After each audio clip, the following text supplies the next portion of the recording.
Have you ever had to make a mitered corner like this and thought, oh gee, how the heck am I gonna get that done? Well, let me show you how I do it.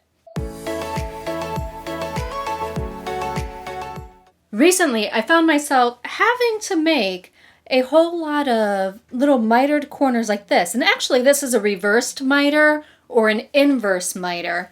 And you all, I could not figure it out for the life of me. But I finally got it. And I thought it might be actually helpful for some of you who are also struggling with the same thing. Well, it took a while, but I finally got there.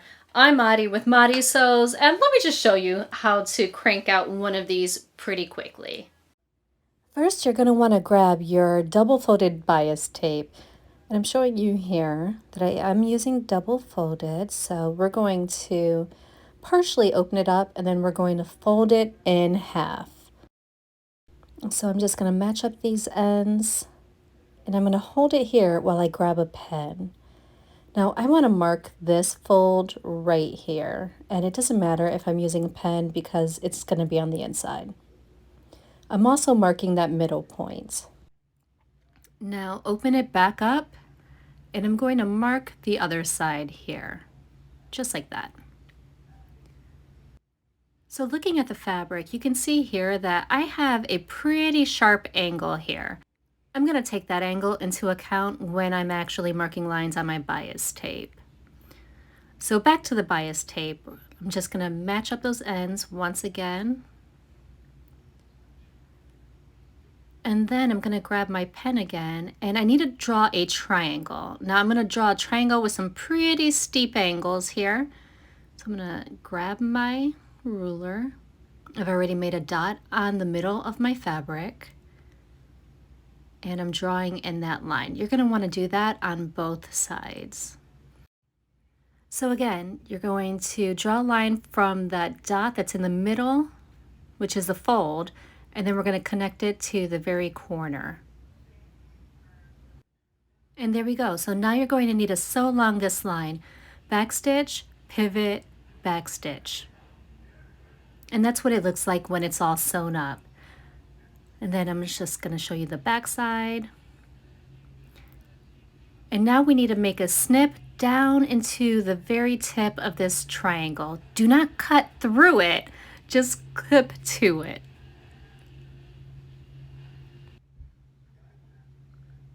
Okay, so be very careful here.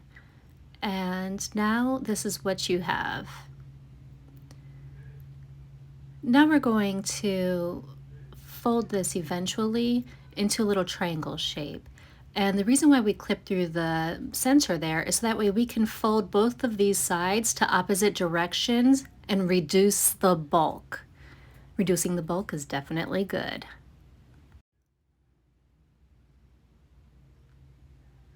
You can see here that it hangs over a little bit, so I'm just going to snip some of that away.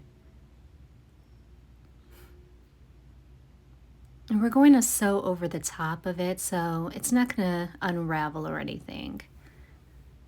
And I'm going to do that on both sides. And that's what it looks like. Okay, so now let's go ahead and open it up so you can see what it's going to look like. And there is one mitered corner. And then I'm folding it together in the opposite directions.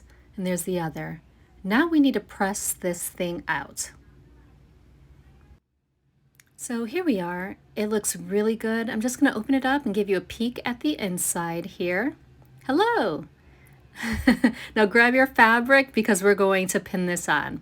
So slide that V all the way down into that little tip there, that angle. That one. Close it up and then we're going to stick a pin right there. Put the pretty side so that it's showing on the outside. Okay, so now that that's there, let's go ahead and tuck the ends of our shirt into the bias tape. And we're going to secure that with a pin, and we're going to do that on both sides.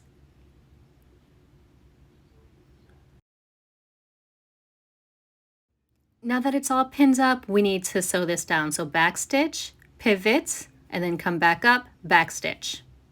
Here you can see that I had a little bit of extra fabric hanging out. I'm just going to clip that off. It's play pretend though. I've already clipped it off. Don't mind me. And now let's flip this over to the other side and take a look. And it looks great. I couldn't be happier. So now you know how to get a really beautiful mitered corner like that in your garments as well. And you can apply this to any garment. You can do it to yours. If you're making a dress for Project Dress-A-Girl, you can do it on that as well. It's gonna come in handy, trust me. Also, I wanted to point out that Go So Beautiful has a different technique from what I use to make bias binding. So check out her video right over here. You're not going to want to miss it, and perhaps you'll actually prefer this method. And until next time, I sincerely hope that you find joy and have a wonderful day.